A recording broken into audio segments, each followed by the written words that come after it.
من يهده الله فلا مضل له ومن يضلل فلا هادي له أشهد أن لا إله إلا الله وحده لا شريك له وأشهد أن محمدا عبده ورسوله أما بعد. Kita lanjutkan kajian silsilah al-hadits as-sahihahnya. Sekarang hadis 1341 ya. Atau ya. Hadis yang dikeluarkan Imam Ahmad dalam musnadnya, Ibnu Abi Syaibah dalam Musannaf, dan Ibnu Majah juga meriwayatkan dari jalan Ibnu Abi Syaibah. Keduanya berkata, haddatsana Haudzah bin Khalifah dari Auf dari Muhammad dari Abu Hurairah secara marfu'. Syekh Albani ya bahwa Rasulullah SAW sabda, ar-ru'ya thalathun, mimpi itu ada 3. Fal busyra minallah, ada mimpi yang itu merupakan kabar gembira dari Allah Subhanahu wa taala. Wa hadithun nafs, ada mimpi yang berasal dari karena kepikiran, karena banyak mikirin sesuatu akhirnya masuk mimpi gitu. Wa takhwifun minasyaiton, dan ada lagi mimpi yang berasal dari syaitan, jadi takut-takuti begitu, Pak.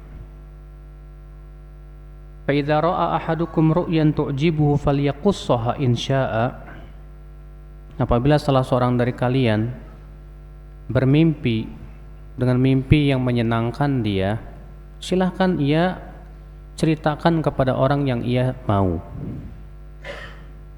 Wa idza ra'a syai'an yakrahuhu fala yaqussahu ala ahadin wal yuqima yusalli. Dan apabila ia mimpi sesuatu yang ia tidak suka, mimpi-mimpi yang menakutkan atau yang lainnya, atau menyeramkan atau yang lainnya gitu ya, mimpi buruk, maka janganlah ia mengisah, janganlah ia menceritakan kepada siapapun juga, dan hendaklah ia bangun dan sholat. Hadis ini Syekh Albani berkata sanadnya sahih. Semuanya perawi-perawi Bukhari dan Muslim kecuali Haudzah bin Khalifah ini, dia seorang perawi yang saduk. Namun Imam Ahmad dan Muslim meriwayatkan juga dari jalan Ayyub dari Ibnu Sirin, sehingga hadis ini menjadi sahih. Hadis ini menunjukkan bahwa mimpi itu ada 3. Yang pertama, mimpi dari Allah. Bagaimana sih tandanya kalau mimpi itu dari Allah? Mimpi dari Allah itu tandanya isinya itu kabar gembira, atau isinya peringatan. Dan mimpi dari Allah itu biasanya, Pak, mimpinya jelas, tidak samar, tidak menakutkan, itu biasanya. Dan kata Ibnu Qayyim, mimpi itu semakin mendekati subuh biasanya semakin jelas, Pak.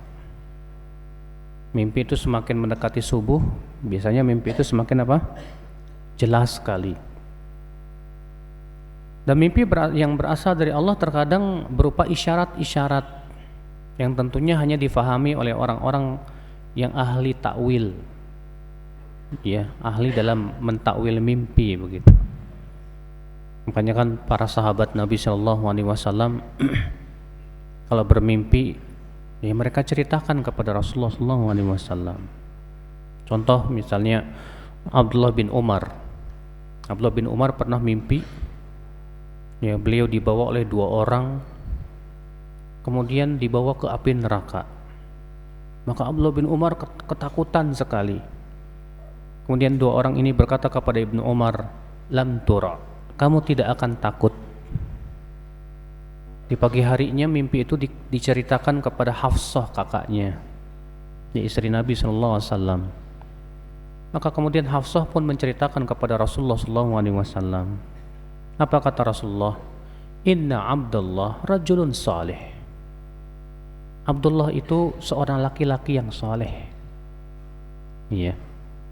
Ternyata takwilnya ya bahwa ketika ia dibawa ke api neraka kemudian Abdullah bin Umar ketakutan, lalu dikatakan kepada Abdullah bin Umar, kamu tidak akan ketakutan. Itu takwil mimpinya bahwa dia seorang yang soleh. Kenapa? Karena ia takut kepada api neraka, sehingga ia diselamatkan oleh Allah dengan rasa takutnya dari api neraka tersebut. Ikhwatul Islam, azakumullah wa iyyakum. Pernah juga ada seorang sahabat datang ke Rasulullah dan berkata, ya Rasulullah, aku mimpi, ya, tapi aku tidak kuasa untuk menceritakan mimpiku, ya Rasulullah. Kata Rasulullah, ceritakan saja. Aku bermimpi salah satu bagian tubuhmu berada di pangkuanku, ya Rasulullah. Kata Rasulullah, kamu kelak akan mengasuh keturunanku nanti. Ternyata benar. Ya, dia mengasuh Hasan dan Husain. Dan banyak lagi mimpi-mimpi yang lain, ya akhwal Islam, azakumullah wa iyyakum, yang Nabi mengatakan bahwa mimpi seorang mukmin itu 1/46 dari kenabian. Apalagi nanti di akhir zaman, kata Nabi, ya, mimpi mukmin itu akan jadi kenyataan. Dan beliau bersabda, asdaquhum ru'yan asdaquhum haditsan. Yang paling benar mimpinya itu adalah orang yang paling jujur ucapannya. Artinya semakin jujur ucapannya, semakin nanti mimpinya pun benar. Ya, ikhwata Islam, azakumullah wa iyyakum. Namun tentunya, akhi, dalam Islam mimpi itu bukan dalil. Dalam Islam mimpi itu hanya mubasyirat. Mubasyirat itu apa? Kabar gembira. Terkadang mimpi itu peringatan yang mengingatkan kita. Ya. Adapun dalam dunia tasawuf beda lagi. Kalau dalam dunia tasawuf mimpi wali itu dalil. Sebab katanya wali itu nggak mungkin salah mimpinya, sehingga akhirnya mereka yakin dan percaya banget sama mimpi wali itu. Iya, ya, ini bedanya ya akhwat Islam, azakumullah wa iyyakum. Macam yang kedua yaitu mimpi yang berasal dari pikiran. Antum misalnya mikir aja pengen sesuatu sampai ke bawah pikiran. Antum mikir aja pengen punya motor, ya, sampai kepikiran dalam mimpinya bawa motor. Nah itu biasanya karena apa? Kepikiran, ya akhi, azakumullah wa iyyakum. Ada lagi mimpi yang dari syaitan, ya. Tandanya biasanya mimpi itu menakutkan, akhi. Karena syaitan itu menakut-nakuti. Jadi kalau kita mimpi menakutkan, seram, itu mimpi dari syaitan. Maka dari itu, ya, kalau kita bermimpi yang menakutkan dari syaitan itu segera, kata Rasulullah SAW, kita ucapkan a'udzubillahi minasyaitonirrajim. Lalu kita meludah ke sebelah kiri 3 kali. Lalu kemudian kita merubah sikap dan kita nggak usah cerita-cerita ke orang, ya. Nah itu ya akan Islam, ini adab mimpi, ya. Hadis 1342, hadis yang diriwayatkan oleh Imam Muslim, Abu Awanah, Ibnu Majah, Imam Ahmad, dari jalan Sa'id bin Abi Arubah, dari Qatadah, dari Anas, bahwa Ummu Sulaim bertanya kepada Rasulullah SAW tentang wanita yang bermimpi basah seperti halnya laki-laki. Bagaimana? Kemudian Rasulullah SAW bersabda, "Idza ra'at dzalik fa anzalat fa 'alaihal ghusl." Apabila wanita itu mimpi basah dan ternyata keluar air mani, maka dia wajib mandi, kata Rasulullah. Lalu Ummu Salamah berkata, "Iya. Ya Rasulullah, ayakunu hadza?"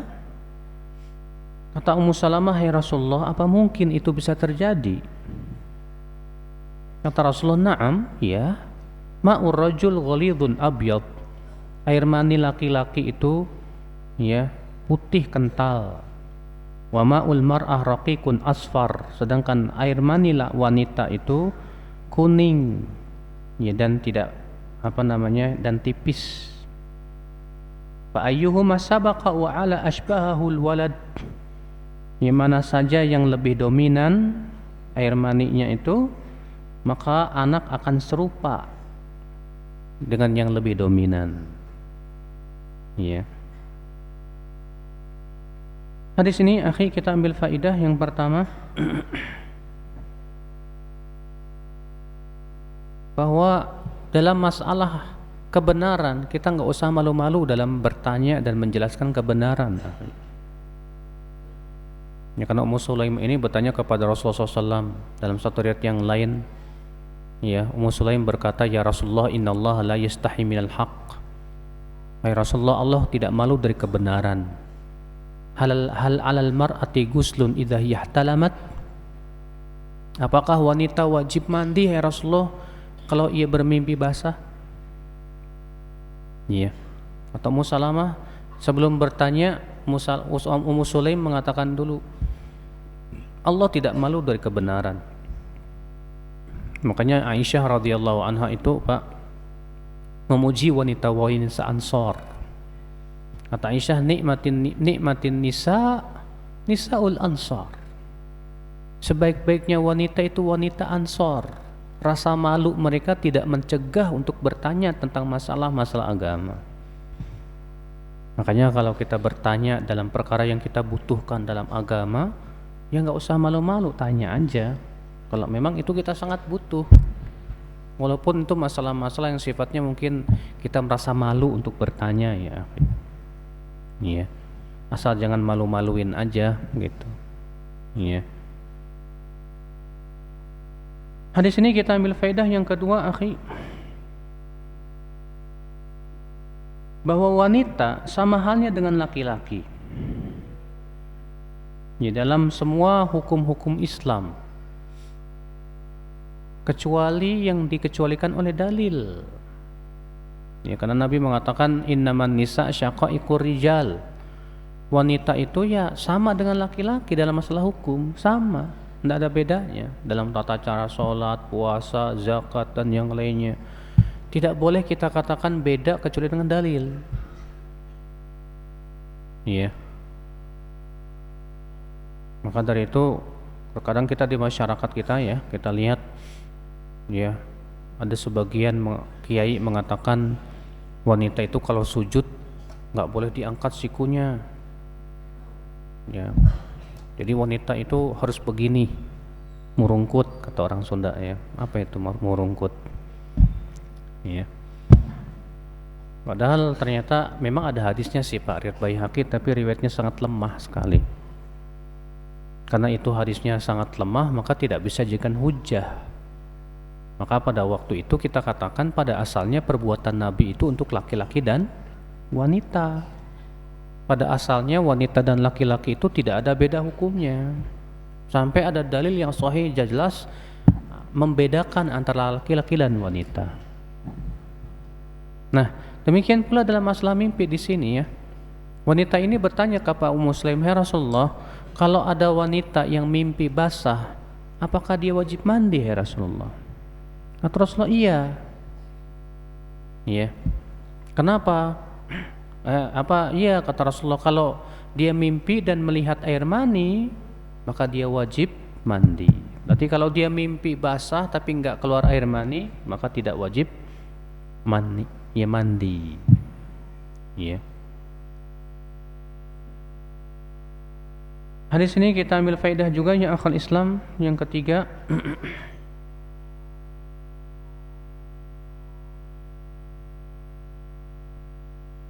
Penjelasan tentang mukjizat Rasulullah SAW yang diberitahu oleh Allah, ya, tentang bagaimana anak itu kok bisa jadi laki-laki atau wanita. Ya, kata Rasulullah, "Idza sabaqa ma'ur rajul ma'al mar'ah yakunu dzakaran insyaallah." Dalam satu riwayat lain begitu. Apabila air mani laki-laki mendahului air mani wanita, maka biasanya akan jadi laki-laki insyaallah. Ya.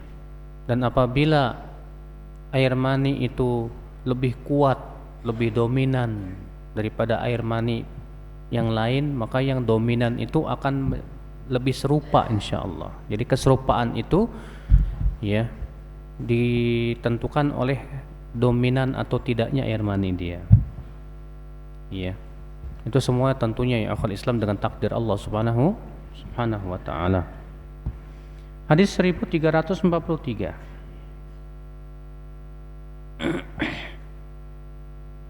Hadis yang dikeluarkan Abu Ubaid dalam Gharibul Hadis.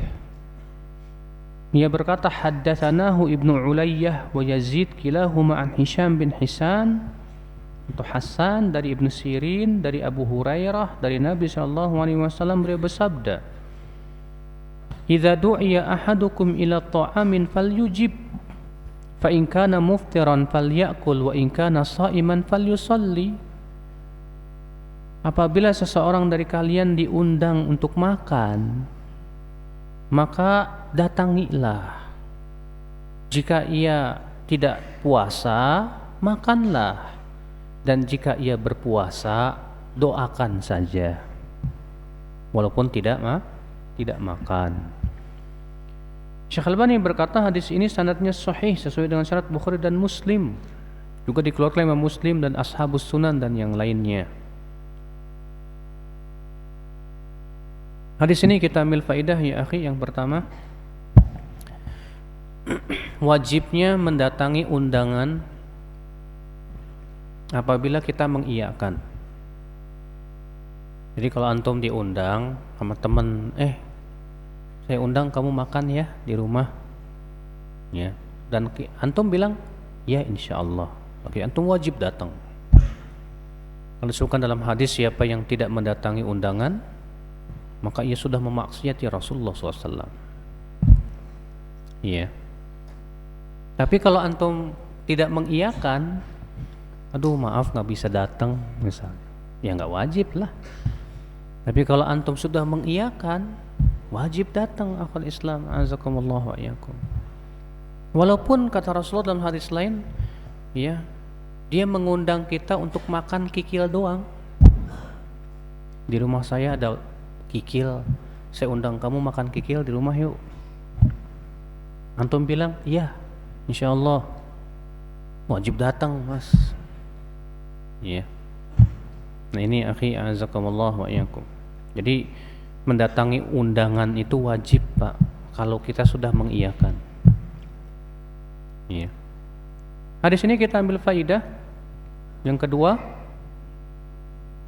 bahwa apabila orang yang berpuasa diundang makan, maka tetap dia wajib datang, tapi dia nggak wajib makan, nggak wajib dia membatalkan puasanya.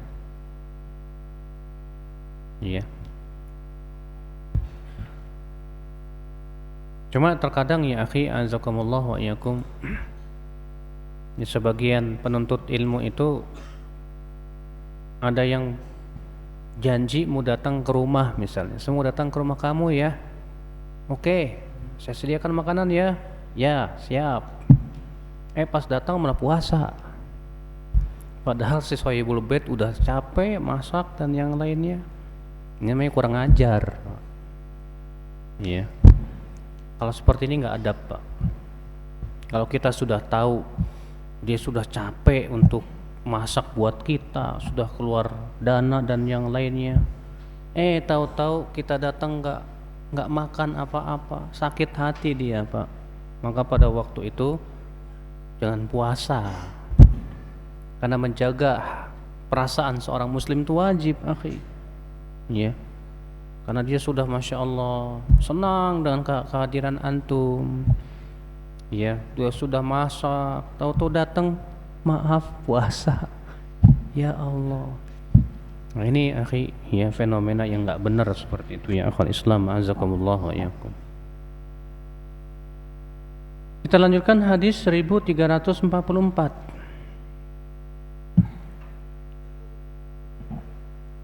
Idza ra'al mu'min ma fusiha lahu fi qabrihi. Hadis dikeluarkan Imam Ahmad dari Abu Bakar bin Ayyash, dari Al-Amash, dari Abu Sufyan, dari Jabir, dari Nabi sallallahu alaihi wasallam. Beliau bersabda, "Idza ra'a al-mu'minu ma fusiha lahu fi qabrihi yaqul, da'uni ubashshir ahli."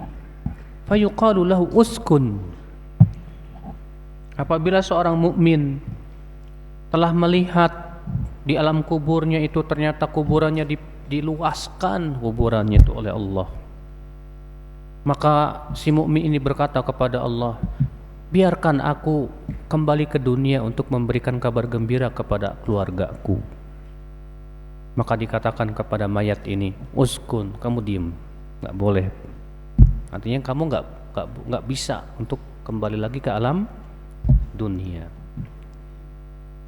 Dikeluarkan Imam Ahmad dan perawinya semuanya thiqat, namun dalam sanadnya ada Ibnu Lahiyah, dia buruk hafalannya. Akan tetapi hadis ini mempunyai penguat dari hadis Anas bin Malik dengan lafaz innal mu'min idza wudi'a fi qabrihi atahu malakun.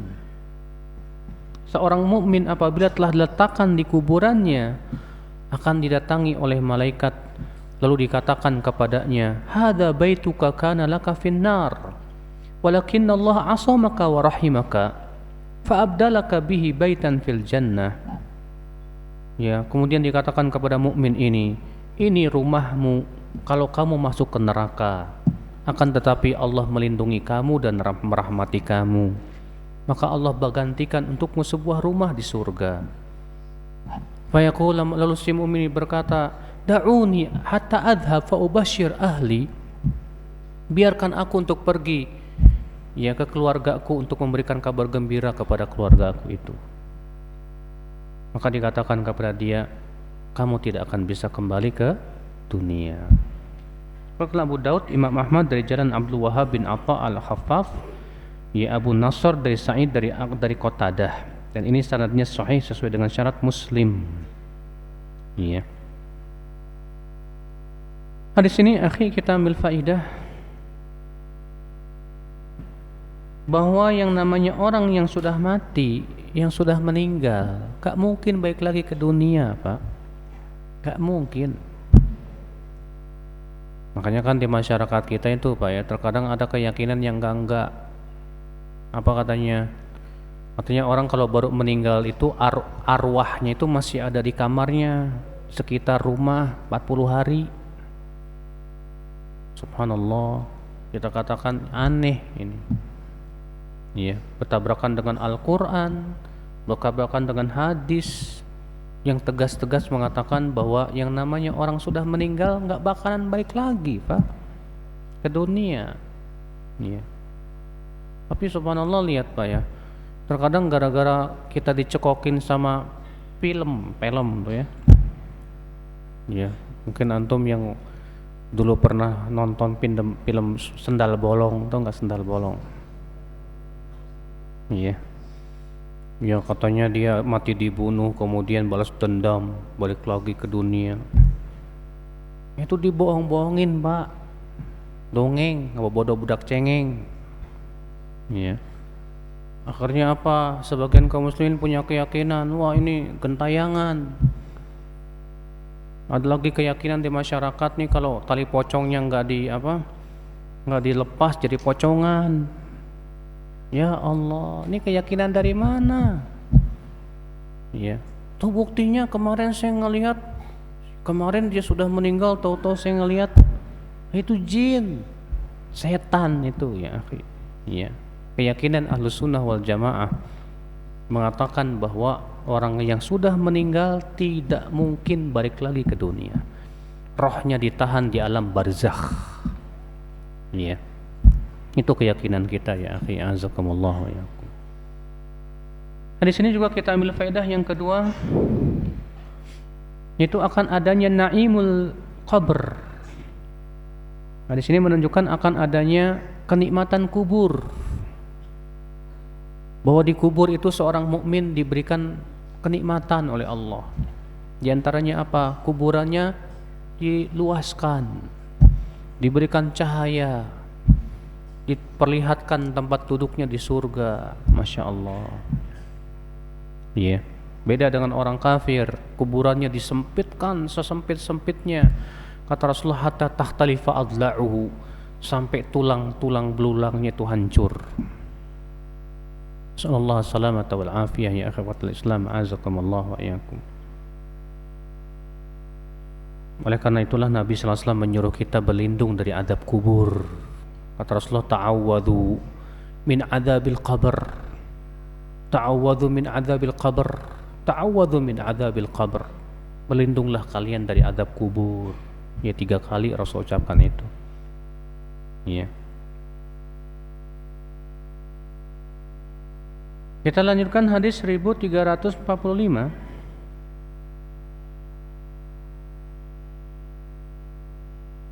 Hadis yang dikeluarkan Imam Ahmad dari jalan Abdul Hamid, ia berkata haddatsana Syahr.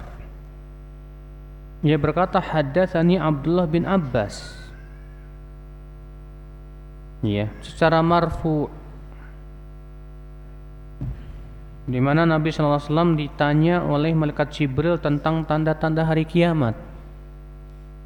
Maka Rasulullah SAW bersabda, "Idza ra'aital amata waladat rabbataha aw rabbaha wa ra'aita ashabasy yatatawaluna bil bunyan wa ra'aital hufatal ji'al alah kanu ru'usan nas fadzalika min ma'alimis sa'ah wa asyratiha."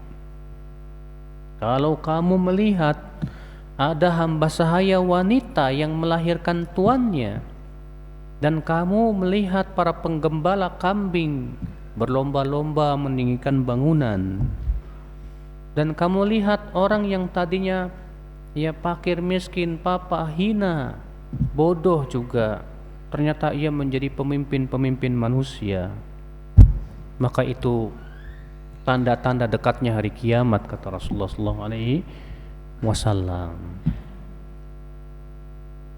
Hadis ini, akhi, menunjukkan yang pertama akan adanya tanda-tanda hari kiamat.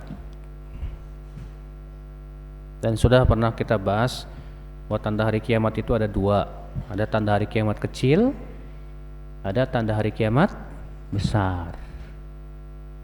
Tanda hari kiamat kecil banyak sekali, Pak. Di antaranya Nabi di sini mengatakan, kalau kamu melihat hamba saya wanita melahirkan tuannya, maksudnya bagaimana? Sebagian ulama mengatakan itu banyaknya peperangan, sehingga ketika banyak perang, akhirnya banyak tawanan dari kalangan wanita, akhirnya jadi budak. Dalam Islam, budak wanita, ya, itu boleh disetubuhi oleh majikannya tanpa harus menikahinya. Nah, nanti kalau budak wanita ini melahirkan, maka anaknya otomatis merdeka. Ya. Kenapa? Karena bapaknya merdeka, dia ngikut bapaknya. Ya. Maka anaknya otomatis merdeka. Apa yang terjadi? Akhirnya ibunya jadi budaknya si anak. Jadi anak tuh tuannya si ibu, gitu loh, Pak. Itu maksudnya. Ya, kata Rasulullah SAW, apabila kamu melihat hamba saya wanita melahirkan tuannya, majikannya. Sementara Al-Hafidz Ibnu Hajar mengatakan maksud daripada hadis ini adalah kathratu uquqil walidain. Itu banyaknya banyaknya orang-orang yang durhaka kepada orang tua, sehingga akhirnya memperlakukan orang tuanya bagaikan budak. Iya. Maka semua ini masuk dalam hadis ini, ya, akhwat Islam azakumullah wa iyyakum. Kemudian juga di antara tanda hari kiamat, kata Rasulullah apa? Kamu melihat penggembala kambing berlomba-lomba mengunaikan bangunan, Masya Allah. Dan itu sudah terjadi juga, Pak. Kalau antum melihat di Mekah itu, ya, yang namanya hotel-hotel yang menjulang tinggi itu ternyata pemiliknya orang-orang Arab Baduy, penggembala kambing. Iya. Di antaranya kata Rasulullah SAW, orang-orang yang bodoh, yang tadinya hina, telanjang, lapar, tapi Masya Allah berubah jadi pemimpin-pemimpin. Iya. Maksudnya kata Al-Hafidz Ibnu Rajab, artinya orang-orang bodoh yang tidak berhak jadi pemimpin diangkat jadi pemimpin. Ini ditunjukkan oleh hadis lain bahwa Nabi SAW sabda, la taqumu sa'ah hatta yakuna as'adan nas Luka' bin Luka'. Tidak akan tegak hari kiamat sampai nanti orang yang paling bahagia di dunia itu Luka bin Luka. Siapa Luka bin Luka? Orang mana itu? Orang Arab, Pak. Kalau menyebut orang bodoh itu Luka bin Luka. Makanya kalau ada orang Arab bilang ke antum, ya Luka, ya, ya lalu, hai Luka bin Luka. Aduh, maaf, nama saya ini. Enggak, maksudnya ente bodoh gitu loh. Iya. Luka bin Luka itu ya kinayah kepada orang-orang bodoh, orang-orang pandir. Nah, Nabi sallallahu alaihi wasallam ternyata mengabarkan bahwa nanti orang-orang bodoh itu justru malah apa?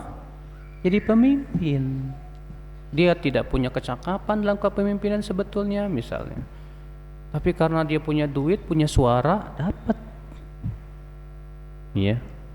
Apalagi dengan sistem demokrasi seperti ini kan, ya modalnya cuma dua, Pak. Duit, suara, selesai. Walaupun Anda preman sekalipun, ya, kalau dalam Islam nggak bisa kayak gituan. Dalam Islam tuh betul-betul dipilih. Yang boleh jadi pemimpin tuh hanya orang-orang yang apa? Ya, dalam pemilihan itu hanya orang-orang yang betul-betul memenuhi syarat-syaratnya. Jiwa kepemimpinannya bagus, leadershipnya pengetahuannya, keilmuannya, kecakapannya harus terpenuhi itu. Ikhwatal iman, a'azakumullah wa iyyakum. Kita lanjutkan hadis 1346.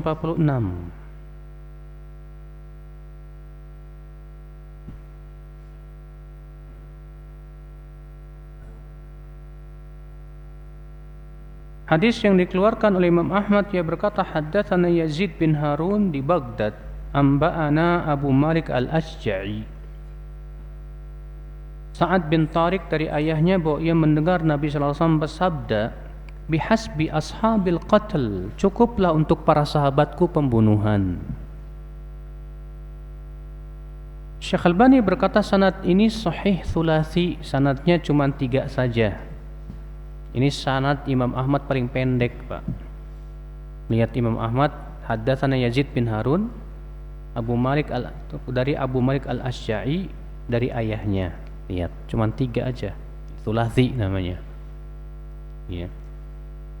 Dan al-hadis ini dikatakan oleh Al-Haythami, diriwayatkan Imam Ahmad, Tabrani dengan sanad-sanad, dan Al-Bazzar juga, dan perawi Ahmad itu perawinya sahih. Kemudian ia menyebutkan syahid penguat dari hadis Sa'id bin Zaid bahwasanya Rasulullah SAW bersabda, sayakunu ba'di fitanun yakunu fiha wa yakun, nanti akan ada setelahku fitnah dan akan terjadilah apa yang terjadi padanya. Fayakunu faqulna in adrakna dzalik halakna, lalu kami para sahabat berkata, ya Rasulullah, kalau kami mendapatkan zaman fitnah itu pasti kami akan binasa. Kata Rasulullah, bihasbi ashabil qatl, cukuplah untuk para sahabatku pembunuhan, artinya akan dibunuh. Dan dalam satu riwayat yang lain, yadhhabun nas fiha asra' dhahab, ya, di mana orang-orang yang soleh itu akan cepat perginya dari kehidupan dunia ini. Ya, saking beratnya fitnah itu. Dan ia berkata dikeluarkan At-Tabrani dengan sanad-sanad dan perawinya semuanya thiqat, dan diriwayatkan oleh Bazzar demikian pula. Di sini menunjukkan itu akan munculnya fitnah. Ya, di mana sebagian sahabat ada yang dibunuhi. Dan itu terjadi di zaman siapa, Pak? Abdullah bin Abbas. Ya, gara-garanya ya Abdullah bin Muti' mengumumkan pemberontakan kepada siapa? Yazid bin Muawiyah, karena tuduhan bahwasanya Yazid bin Muawiyah itu minum arak, melakukan dosa besar dan yang lainnya. Yang kemudian dia menyusun kekuatan, dan sebetulnya para sahabat tidak ada yang ikut, nggak ada yang mau ikut.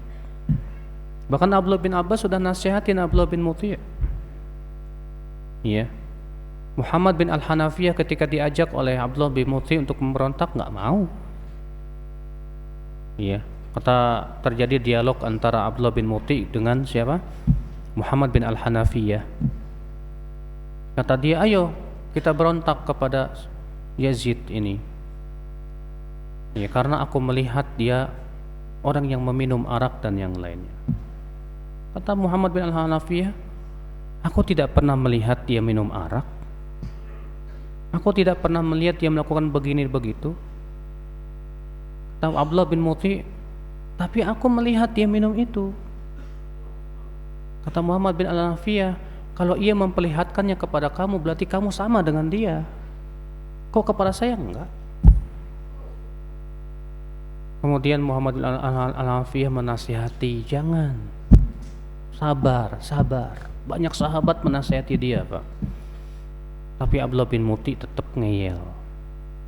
Makanya terjadinya pemberontakan. Yazid bin Muawiyah pun mendengar itu.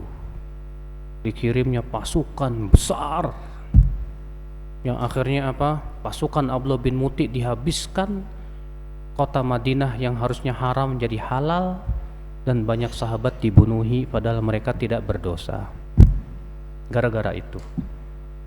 Makanya kan semenjak itu kan banyak orang yang benci banget sama Yazid bin Muawiyah, Pak. Gara-gara itu. Iya. Ikhwata Islam azakumullah. Padahal sebetulnya yang salah ini Abdullah bin Muti ini. Dia yang pemberontaknya. Dia yang jadi provokator untuk memberontak. Padahal tidak ada satupun sahabat yang ikut-ikutan. Makanya akhirnya di mana-mana begitu, Pak. Kalau yang namanya memberontak, akhirnya yang nggak salah pun ikut ditumpas. Yang namanya ngeberontak, yang rakyat jelata yang nggak punya dosa pun juga dihabisi. Maka dari itulah ya akhal Islam, para ulama ya dari zaman sahabat, tabi'in selalu mengingatkan, ya jangan memberontak. Karena memberontak itu mudaratnya jauh lebih besar, akhi. Ya. Mudaratnya jauh lebih besar ya akhal Islam. Baca aja deh sejarah-sejarah bagaimana nasib para pemberontak itu, Pak. Kata Syekhul Islam Taimiyah, orang-orang yang memberontak itu enggak lepas dari dua. Iya. Yang pertama kalah dan habis sampai akar-akarnya. Yang kedua menang tapi tak lama akan hancur lagi. Karena yang namanya memberontak, yang kalah akan menyusun kekuatan. Kita memberontak nih, kita berhasil menang. Itu yang kalah, dia tidak akan diam. Dia akan menyusun kekuatan lagi. Untuk apa? Menggulingkan lagi. Dan itu memang yang menjadi sejarah. Makanya Nabi Musa alaihissalam tidak diperintahkan oleh Allah untuk memberontak kepada Fir'aun. Yang diperintahkan oleh Allah hijrah. Kemudian membuat daulah di mana? Di Palestina. Nabi Muhammad SAW tidak diperintahkan memberontak kepada tirani Quraisy. Yang diperintahkan oleh Allah hijrah ke kota Madinah. Makanya tidak ada sejarah Nabi itu memberontak, Pak. Kenapa? Karena memberontak itu memang benar kata Ibnu Taimiyah tidak lepas dari dua keadaan tadi. Mudaratnya jauh lebih besar ya akhul Islam azakumullah wa iyyakum. Iya. Kata para ulama, imamun dzulum khairun min fitnatin tadum. Imam yang zalim banget itu lebih baik daripada fitnah yang terus menerus yang tak pernah ada habis-habisnya. Wallahu musta'an. Ya, saya kira cukup sampai di sini. Subhanakallah bihamdik, asyhadu an la ilaha illa ant, astaghfiruka wa atubu ilaik. Assalamualaikum warahmatullahi wabarakatuh.